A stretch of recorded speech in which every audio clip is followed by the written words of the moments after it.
si recording.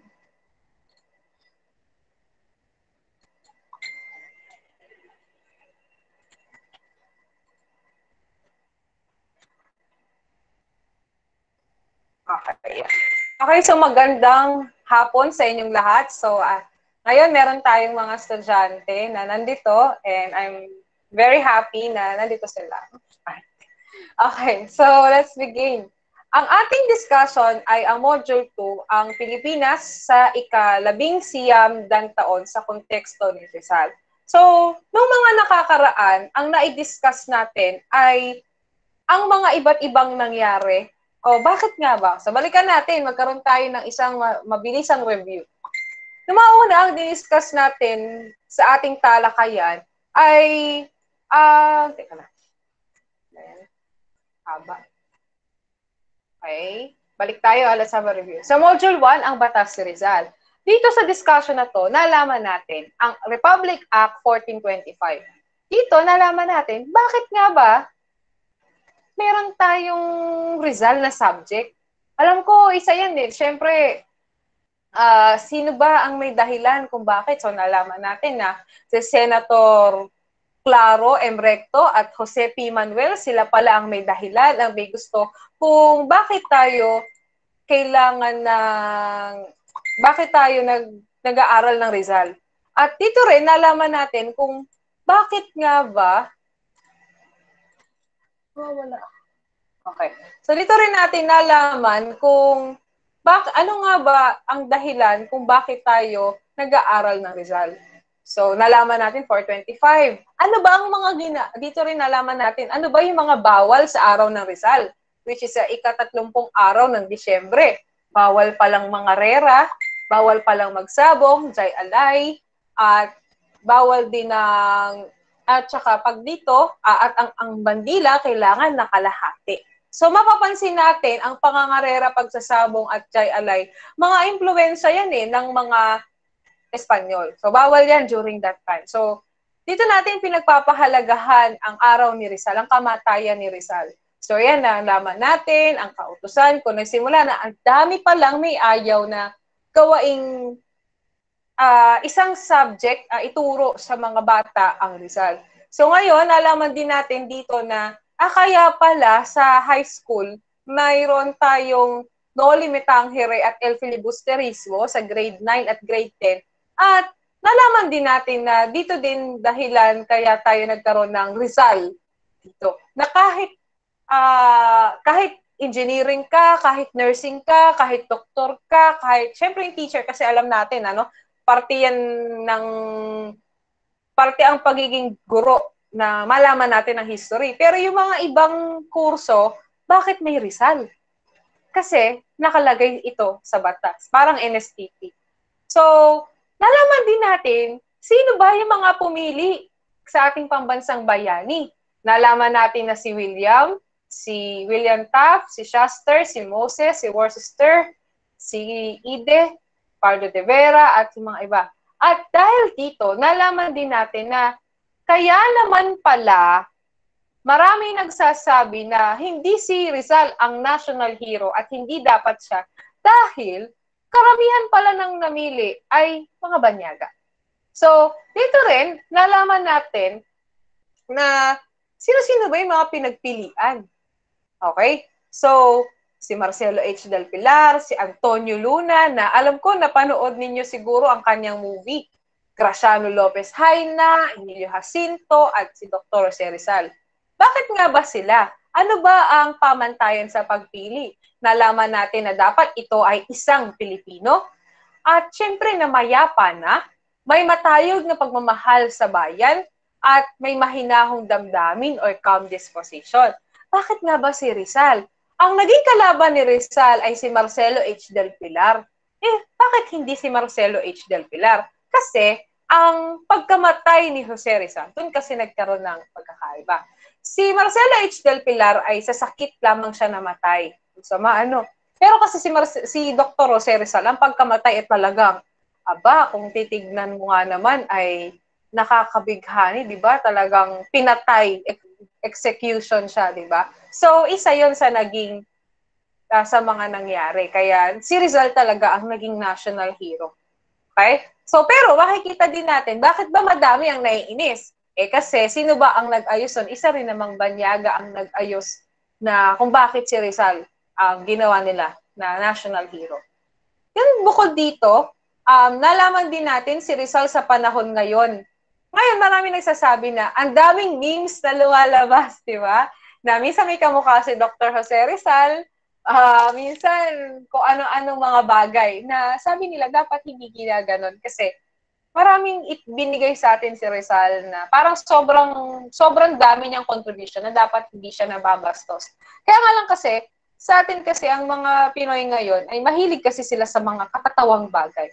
Okay? So, dito rin, dito sa lesson, do sa last lesson natin, dito din nila nilagay na ano yung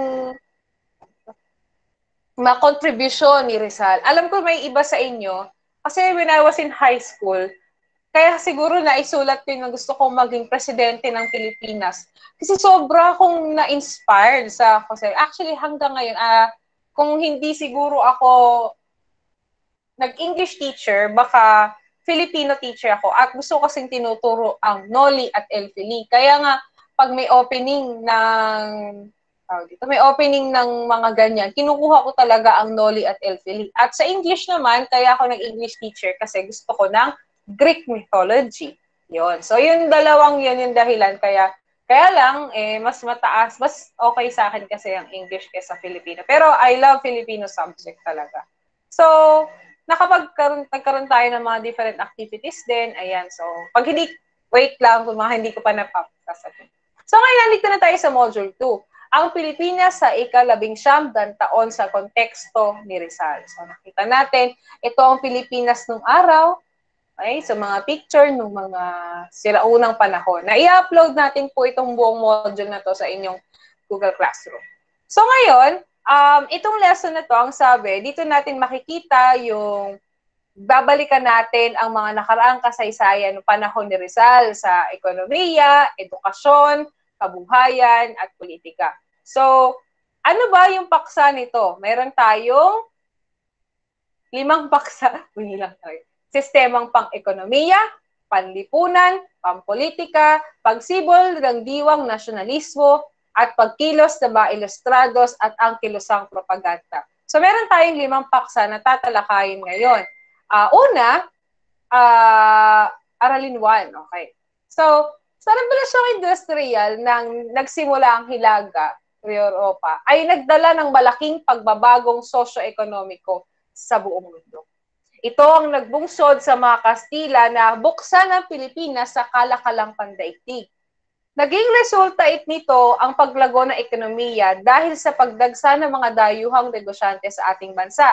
So makikita natin na marami tayong mga naging bagay. If ever na pupunta kayo sa mga lumang mga bahay or sa mga museum, makikita natin na may mga iba't iba, lalo na yung mga China. Dati ang China, pag sinabing China, hindi naman pangit eh. Ang ganda ng China. China na plato, diba? May China na plato, napakaganda talaga ng quality. Kaya nga lang, because of mass production, sweatshops, and sort of ngayon, medyo ang pangit ng tingin natin sa China. No? Pero before, hindi. Sobrang ganda ng mga gawa ng China. Tsaka yung mga bato nila, ay, napakaganda. Hindi, yung mga stones. Okay. Ma'am, nagde-delay po. Ayun, pasensya na. Converge. I'm sorry. Okay. So, dito rin na ang Kalakalang Galyon. Ang monopolyong Kalakalang ipinatupad ng pamahalang Espanyol sa Maynila at sa Acapulco ay tinatawag na Kalakalang Galyon noong 1565. Si Andres de Urdaneta ay naglayag mula Cebu papuntang Acapulco at dito niya natuklasan ang ruta mula Karagatang Pasipiko papuntang Mexico. So dahil dito sa Kalakalang Galyon, nagkaroon na talagang nabuksan na ang Pilipinas sa pandaigdig. So magitan ng sapil, ito lang ang naging problema. Pamamagitan ng sapil na pagtatrabaho ng libo-libong katutubong Pilipino, binuksan nila, nagkaroon na, ayun, Pero yung papagawa, ipinalang kalakalan, malaking barkong galyon. Ayan, so yung mga sapilitang pagtatrabaho ng mga Pilipino para lang makagawa nitong barko na ito, medyo kawawa yung mga Igorot. Noong 1565, sinimulan ang kalakalang galyon sa Maynila pagkatapos ulit-ulit. So, nagbigay din daan ito sa pagbabago. So, ito yung tsura ng barko. So, hindi lamang mga produkto, ito nakakatuwa. Kasi hindi lang naman yung mga produkto sa Pilipinas, pero maging yung mga pinansyal na kasila, nagkaroon sila talaga ng pera dahil nga dito sa kalakalan na to. Ang gawa ng Pilipino ay napakaganda. Maganda ang ating natural resources, kaya hindi nakakapagtaka na makilala tayo ng buong mundo. Ang tinatawag din na Situado Royal o Tulong Royal ay dala-dala ng barko na ito. Kaso ang problema, mayroong mga iba na nasasalakay sila ng mga nangungulimbat na Olandes o Ingles. So may mga pirata during that time. Hindi sila Luffy. Okay, ibang pirata to. Hindi to, wala tong goma-goma. Okay, so isa pa dito, nalaman din natin na nagkaroon ng Canal Suez. Ito ay artificial o likha ng taong daan ng mga barko upang barko at iba yung uri ng sakyan pangdagat. Ito ay makikita sa bansang Ehipto na pagkokonekta ng Pulang Dagat o Red Sea at Dagat Mediteraneo. So, if ever na makikita ninyo, maalala nyo sa El Filibusterismo, may mga, at saka sa mga iba't ibang mga historical books, makikita natin na sa tabing dagat talaga, sa Pampang, kaya Pampang, gano'n. Sa Pampang, nandun yung mga mayayaman kasi doon sila pupunta, nagkakaroon ng kalakalan, lahat ng mga magagandang bato o mga iba't ibang mga bagay ay dinadala galing dun sa barko na ito.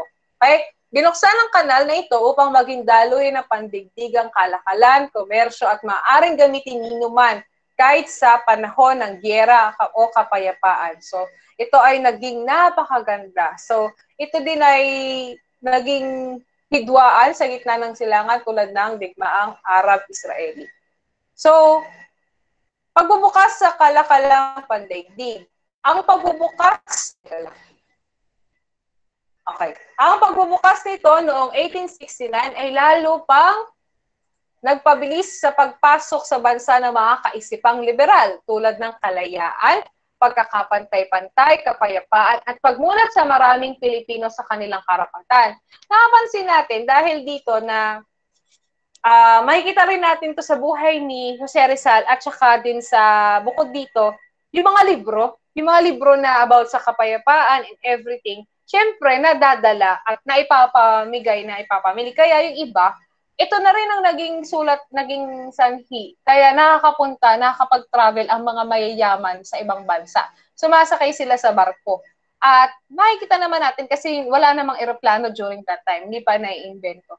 So yung mga mag-aaral, yung mga mayayaman na yun yung nagiging dahilan kaya naiinis din yung mga ibang praile. Kasi pag ang isang Pilipino ay nalabas, nag-iiba sila ng isip, nakikita nila, ay, bakit ganito? Bakit ginaganito kami? Okay, so may mga ganong part na yon. Okay, pinagbabawal ang pagbabasa nito. Ayan, nagkaroon sila, bawal magbasa ng ganyan. Kasi gusto ng mga Kastila, mangmang ang mga Pinoy. Kaso, makulit naman ang Pinoy kahit saan pa man. Kaya binasa pa din nila. Okay? Buti na lang. Nagkaroon sila sa Europa kasi medyo free na. And aside from doon, yung Europa kasi marami ng tao. Maraming mga iba't ibang lahi na nandun. Tapos nabuksan yung mga isip ng mga Pilipino na, hindi pala dapat ginaganito. Hindi pala kami dapat ginaganto. Mali pala yung nangyayari sa amin. Ayun. So makikita din natin na nasa No Limit Angel, nasa Europa nanggaling si Crisostomo Ibarra. Doon din. Kaya marami din na pati si Dr. Rizal, so marami din mga kaisipan na nanggaling dyan. Okay? Nagbukas ang Pilipinas sa kalakalang pandaigdig. Noong mga huling bahagi ng ika-19 na siglo ay binuksan ng mga Espanyol ang Maynila sa pandaigdigang kalakalan na nakapagdulot ng maraming pagbabago sa buhay ng mga Pilipino. Ito yung mga nangyari.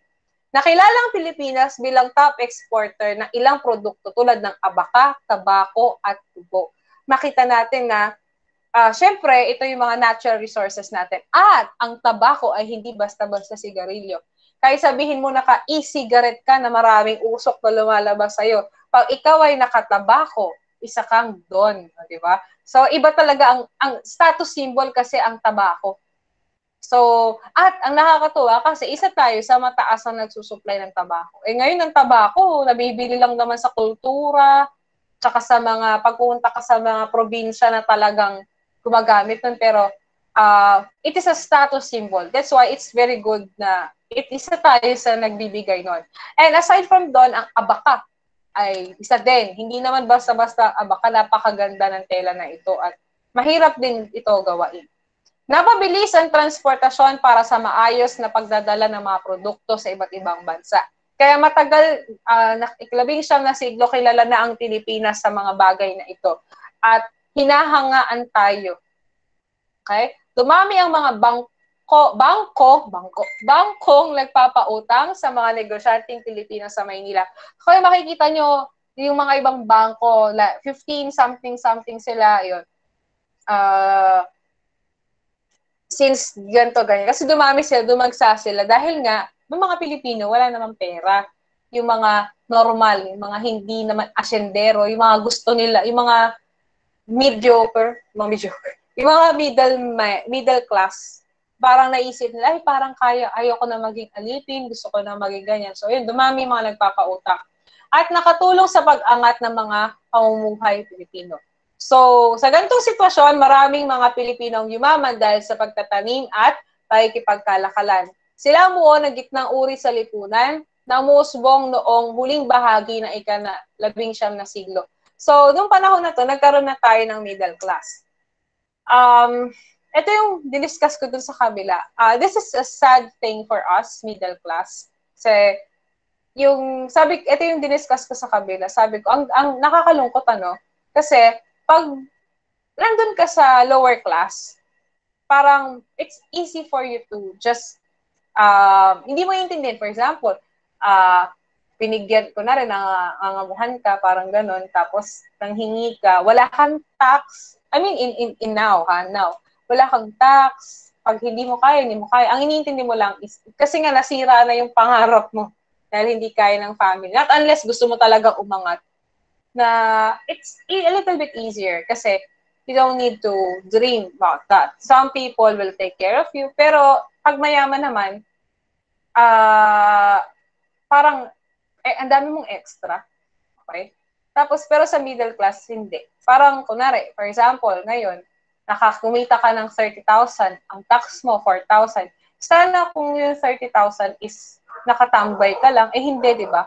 Sometimes, yung the 30,000 that you earn ay hindi ka natutulog, hindi ka na puyat ka na sa kakagawa ng mga gawain, o kaya for example, business, nakailang ginawa kong ano man sa buhay para lang kitain yung tapos tataksan lang ng gobyerno. Na hindi siya extra That's part of your necessity. Kailangan mo yung pera na yun, kaya ka trabaho tapos itatax.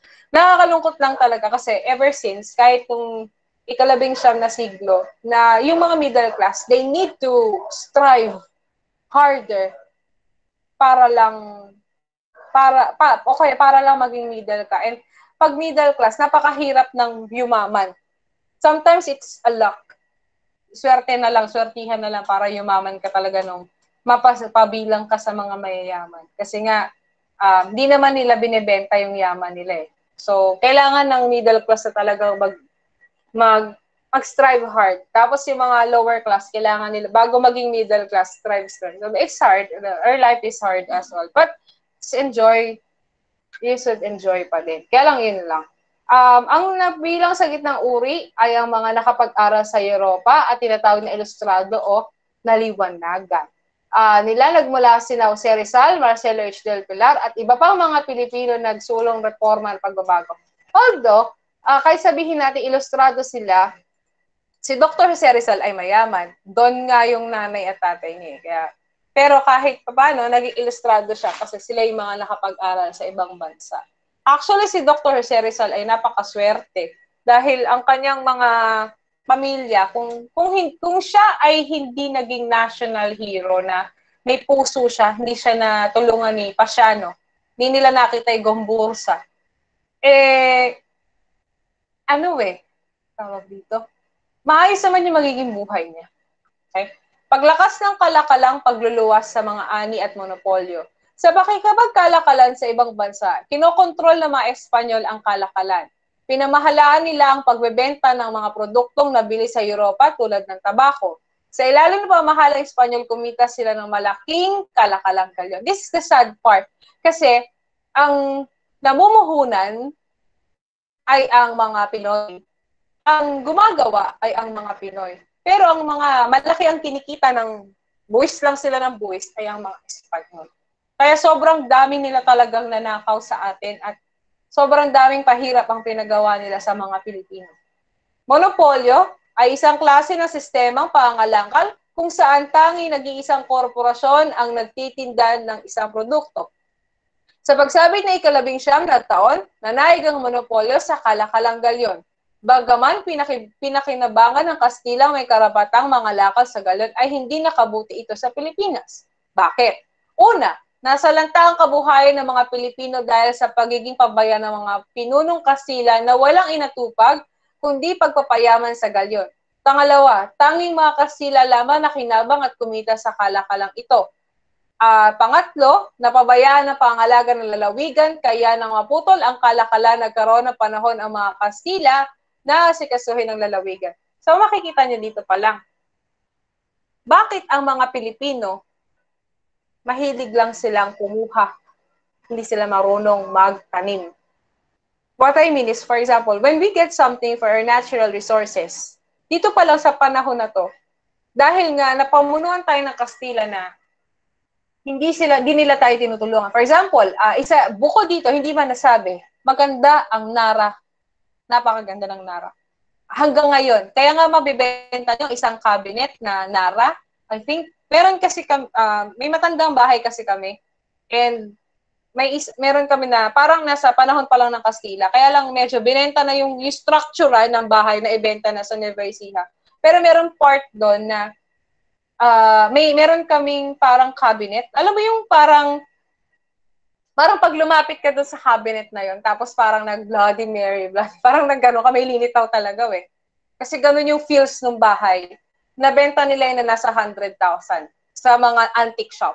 Kasi the quality, sobrang ganda pa din. As in, parang pag inumpog kita doon, inumpog ko yung pinsang ko makulit doon, talagang parang semento siya. Hindi siya basta-basta mapapakuan, parang gano'n. Sorry for the term. Pero gano'n, sobrang ganda nung ka. So, yung makita natin, yung mga products natin na kahoy, na everything, is bakit tayo hindi masyadong puro putol, puro mina. Kasi panahon pa lang, ito pa lang, 19 na taon pa lang, nakikita na natin na ganito ang ginagawa sa atin. Nasanay ang Pinoy na hindi pinapangalagaan. Kasi dapat siya, di ba? Once you cut something, dapat, ano gagawin? Dapat nating, pag may pinutol, dapat magtatanim. Kaso wala. Hindi ganun ang naging mentality nila. Dahil, nung panahon ng Kastila pa lang, pinipilit na nila tayo, mag-produce kayo ng ganito, kailangan namin ng ganito, kailangan namin ng ganyan. Tapos, pinababayaan nila. Kaya yun yung nangyari. Kaya nung naputol yung kalakalang galyon, sa ating mga Pinoy, dala-dala pa rin ng mga Pinoy yan. Lalo na yung gusto lang nilang kumita. Okay? Tapos, yung mga Kastila, pumangit yung mga lalawigan kasi nga nakafocus sila doon sa kalakalang galyon. Tapos, next naman is panlipunan. Edukasyon na kontrol ng mga praile. Sa kasaysayan ng mga Pilipino, bago pa dumating ang mga Kastila, may sariling kabiasnan na. Nang sakupin ng Espanya ang Pilipinas, nakarating ang mga misyonerong praile at panlalawig ng Kristyanismo kasabay nila ayon sa edukasyon, sinunog nila yung mga nakasulat sa mga dahon, binakal at punong kahoy sa paniwalang ang mga ito ay likha ng masamang espiritu. Bilang bansang mananakop ay naging patakaran magturo, kailangan Kristyanismo at lahat yun. So, nakakalungkot kasi tinanggal nila yan. So, if ever, para din tayong, siguro kung hindi tinanggal, para siguro tayo sa Thailand or sa Taiwan, na parang may mga shrine siguro. Ganun siguro tayo, pag kung hindi tayo naapektuhan. For example, meron tayong mga anito, mga ganyan. Maganda kasi culture natin. Kaya nga lang, ang ginawa nila is, pag ganun ka, kaya papansin nyo, babalik tayo, bakit ang mga Pilipino, pag kunwari na itag na pangit yun, ayaw na. Kahit, yung mentality natin, na hanggang ngayon nakikita na, parang sinabi nila, ano yan, kasi nga during the Spanish period, pag ikaw ay hindi, kunwari, naniniwala ka sa mga ganun, pagtatawanan ka, sasabihin mangkukulam ka, kahit hindi naman, naniniwala ka sa ganito, isi-shame ka, so hindi ka na lang din maniniwala, or itatago mo na lang yung paniniwala mo. Kasi, you want to survive. So, doon pala hanggang ngayon, di ba? Makikita nyo, kaya pala hanggang ngayon, pag kunwari, may mga nagugustuhan ka, hindi mo na lang din sinasabi. Kasi, influence siya. You want to be accepted, or you don't want to be, ayaw mo ma-shame. Ayun. So, yun yung nagiging problema. Ang mga layo ayun nga lang, ang ginawa is more on religion. Kaya nung araw, if ever na may lola kayo na nung araw talaga pa nabubuhay, medyo matanda na sila, nasa 100 plus na sila, kabisado nila yung mga dasal. Parang ganon. So, kaso ngayon hindi na rin masyado. Yan. Kahit Latin yan, hindi nila naiintindihan, kabisado yan ng mga matatanda. Ang mga unang paaralan ay mga paaralang parokya o pinamahalaan ng kura. Tinuruan ng mga bata ng relihiyon, Kastila, pagsulat, pagbasa, pagbilang, musika at panghanap buhay. Nagtatag din sila ng paaralang sekundarya upang may handa ang mga mag-aral sa mataas na paaralan. Ang mga parang Jesuita at Dominikano ang nagtatag ng mga kolehiyo. Tulad ng mga kaunahang kolehiyo para sa mga babae, ang kolehiyo na Santa Ponciana na itog ng 1594. Pero karamihan ng mga tinuturo sa babae ay hindi naman sa pagtatrabaho na kagaya sa lalaki. Ang babae, hanggang during that time, pag-aaralin sila pero parang more on dasal, more on mga ganun. Kasi ang education ay hindi for men lamang siya, na mayaman. Okay? Sa babae, hindi masyado. More on dasal-dasal lang sila. So, naitatag din ang paaralang normal noong 1865 para sa babae at lalaki. Dahil sa pagdami ng mga estudyante, nagtayo rin ng praile ng mga paaralang bayan. Sa pilitan at walang bayad ang pagpasok sa mga paaralang iyan. Tinuruan ng mga batang lalaki ng kasaysayan ng Espanya, heograpiya, pagsasaka, arithmetika, doktrina, lahat-lahat ng pwede nilang kagandahang asal. Ang mga babae naman ay, tingnan nyo ha, ito mga tinuro sa babae, pagbuburda, panggaganchilyo, pagluluto, na siyang kapalit ng pagsasaka, heograpiya at kasaysayan ng Espanya. So, sa atin talaga, ang mga babae ay pang-housewife. Yun ang turing nung araw. Na sa ngayon kasi baligtad, di ba? Hindi naman baligtad, pero medyo kahit paano napapantay na kahit babae ka, wala nang panglalaking trabaho, wala nang pambabaeng trabaho. Na tayo, yun yung nakaganda. Medyo kahit sino pwede na. Pwede na magturo. Okay. Pwede nang mag-aral, pwede na magtrabaho. Ayun. Pagtatag naman ko lang, nagtayo rin ng mga praile na universidad. Yan. Colegio de Santo Tomas, ayan, kilala nyo ngayon, at mga iba-iba pa. Okay, so ayan, dito lang naman is puro pagtatayo ng mga kung ano-ano. Okay, so anyway, I think masyado nang mahaba ang ating discussion at hindi ko pa ito na-discuss din sa kabila. So is it okay if ang dami, baka kasi masyado na kayo mabombard na activities, sobrang haba na. I'll just present some other time. Okay, kaya pa ba? Kaya niyo pa ba? I'm sorry, dami ko nang nasabi.